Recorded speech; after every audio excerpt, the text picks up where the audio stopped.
Merci, Monsieur le Président. Un rapide droit de réponse quand même, Monsieur le maire, Monsieur Hermic. D'abord sur la forme. Chaque fois, c'est maintenant le gros mot, la politique politicienne. J'ai l'impression qu'on fait de la politique politicienne quand on n'est pas d'accord avec vous. Ouais, vous pouvez accepter la contradiction. On n'est pas d'accord sur ce point. Sortez pas les grands mots quand on a enfin un débat sur le fond. Et vous nous disiez, c'est bien de débattre de ces projets-là. Le problème, c'est qu'on en débat quand tout a été décidé, y compris en conseil municipal à Bordeaux. Alors le choc démocratique, on l'attend encore.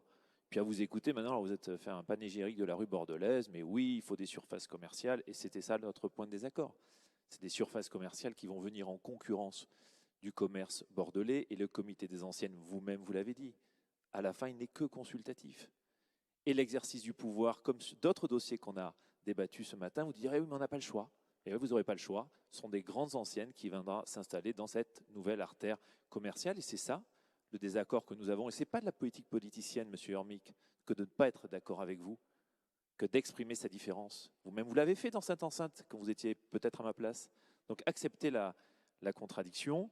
La rue bordelaise, façon Pierre Hermic, elle est très proche de la rue bordelaise qui avait été pensée avant. Il y a quelques aménagements, mais le projet reste le même, et votre marge de manœuvre demain pour l'infléchir face aux propositions des grandes enseignes sera quasiment nulle. Et permettez-moi un dernier point, de dire avec une grande légèreté, c'est peut-être pas 100 millions d'euros, c'est peut-être 10 millions d'euros, alors que vous avez essayé d'écraser le débat en disant c'est 100 millions d'euros, c'est impossible. Pour ceux qui ne connaîtraient pas le sujet, c'est que vous avez mis dans les 100 millions d'euros du renoncement 80 millions d'euros de portage foncier.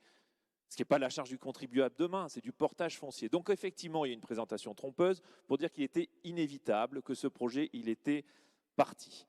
Voilà, donc c'était les quelques réponses. J'avais annoncé que je ne voulais pas de débat au fond et qu'on expliquait notre position de vote, mais nous y avait invité.